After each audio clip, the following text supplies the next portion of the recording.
como que é o tipo de pessoa que endurece o coração e não consegue pedir perdão pela falta cometida, que é Judas, e a outra, que é Pedro, que, embora percebesse a grande falha que ele teve ao negar Nosso Senhor 3 vezes, ele se penitencia, pede perdão e se salva. Não só se salva, como se transforma no primeiro Papa, né?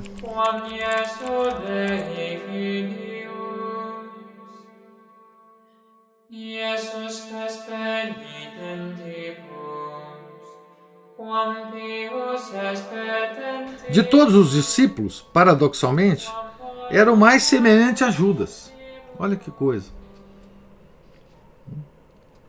Pedro tinha a mesma perspectiva de Judas. Tá certo? Eram homens enérgicos e ambiciosos, para os quais este mundo e suas pompas, riquezas e circunstâncias significavam muito. Mas para uns significavam tudo, para o outro não exatamente. Semelhante repele semelhante. Mas se são pesados em 2 pratos de balança, o equilíbrio pode ser decidido por algo bastante intangível. Então, essa colocação do Walsh sobre Judas e sobre Pedro é muito interessante. É um dos, digamos assim, das características,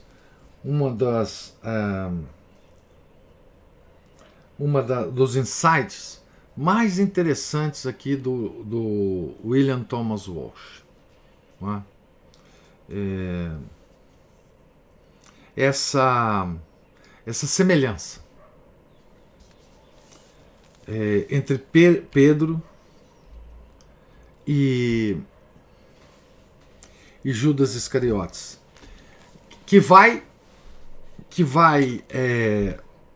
essa semelhança vai também desembocar na traição de Judas e na negação de São Pedro a Nosso Senhor. Né? E nesse momento, no ápice de todo o drama, a diferença entre os dois vai aparecer muito cristalinamente. Né? Claro que apareceu antes, ao longo da história, mas o ápice dessa diferença será, então, nesse momento. Né? Ambos traíram Jesus de certa forma. Né? Pedro negando-o e Judas vendendo-o por 30 dinheiros. Né?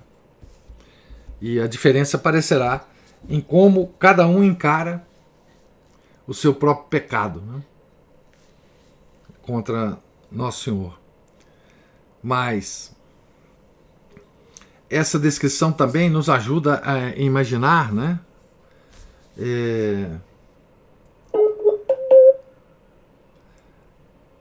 Eu acho que deu uma falhada aí, mas vamos continuar, né? Essa semelhança entre Pedro e Judas Iscariotes nos ajuda a imaginar também o drama humano que estava se desenrolando em torno de Nosso Senhor Jesus Cristo. E é claro que ele estava percebendo esse drama. Não é? Nós nunca devemos esquecer, não é? Lendo os evangelhos e lendo a vida dos santos, o drama humano daqueles personagens da história. Não é? Como que cada um daqueles fatos ocorridos, narrados no Evangelho, afetavam pessoalmente cada um daqueles que deles participavam. Não é? como que isso afetava a psicologia de cada um deles, né? Como isso afetava a relação de cada um deles com o Nosso Senhor, né?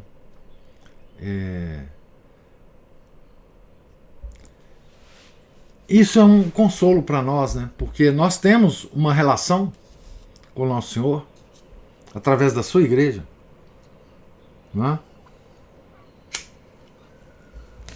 Principalmente através dos sacramentos da sua igreja, que tem um nível de relacionamento pessoal se parece muito com isso, com esse drama dos apóstolos, né? A única diferença é que eles viam Nosso Senhor encarnado, né? E nós não o vemos. Mas muitas das sutilezas, das finuras que Nosso Senhor, das ações de Nosso Senhor sobre os apóstolos, se parece com a relação que nós temos com Ele agora, né? E o drama da nossa vida inserido neste tipo de relação com Nosso Senhor que nós temos agora. Um tipo diferente, nós não o vemos na sua humanidade, não é? Os nossos sentidos físicos não o percebem na sua sagrada humanidade.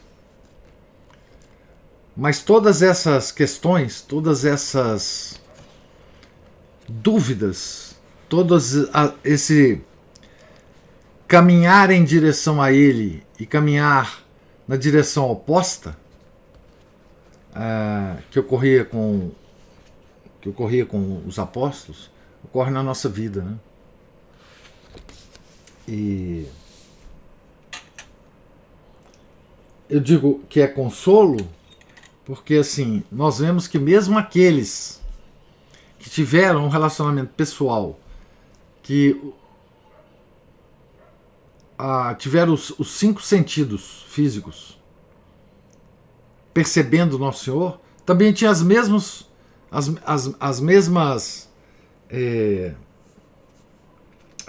reações que nós temos, né? Em relação ao Verbo, né? Encarnado, né? Que nós só vemos hoje através, por meio da nossa fé, né? E da sua igreja visível, né? Porque os sacramentos são materiais, né? Tá certo? Então os sacramentos são acessíveis aos nossos 5 sentidos, né? Então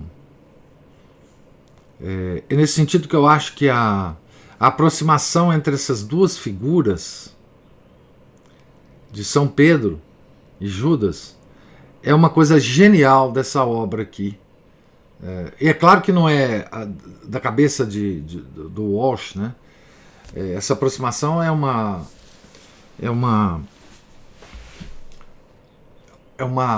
os padres da igreja fizeram essa aproximação, né? Compararam as duas reações, né? Tem um livro que faz muito sucesso hoje do Dietrich von Hildebrand, grande teólogo e filósofo católico do século XX, cuja esposa morreu recentemente, né? A Alicia von Hildebrand.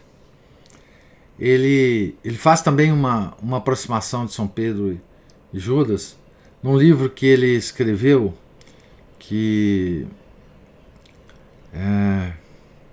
eu já esqueci o nome, mas é sobre Nosso Senhor Jesus Cristo. Eu agora não vou lembrar o título. Ele foi traduzido. Alguém lembra esse título aí? A Nossa Transformação em Cristo. Isso. A Nossa Transformação em Cristo. Ana Paula não me deixa na mão aqui. Então, ele também faz, os padres da igreja fizeram, né?